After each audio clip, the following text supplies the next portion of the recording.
хора, и това е 13-ти и финален 13-та и финална част.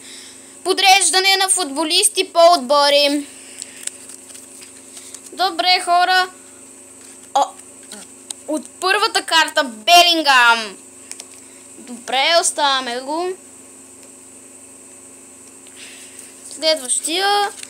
Ето го тоя.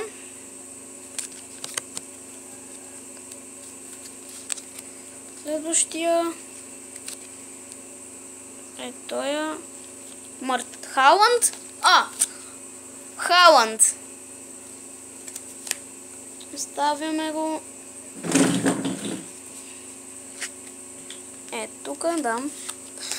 И ето ги последните двама.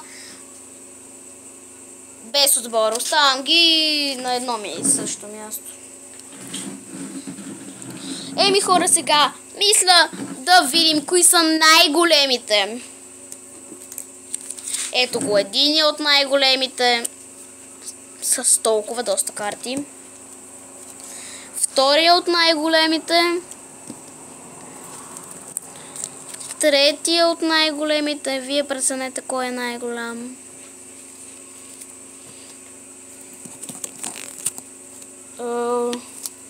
Четвърти, който е Германия.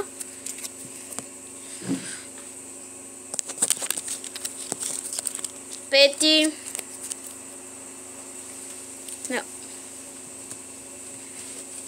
Още един, който е само от един играч. Не, той всъщност не е от най-големите. Ето този е пети. Всъщност шести.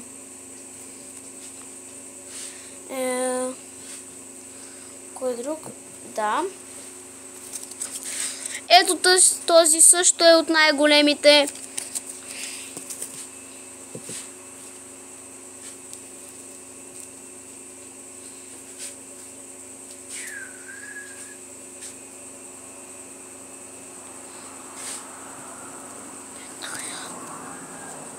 Ето този също е от най-големите.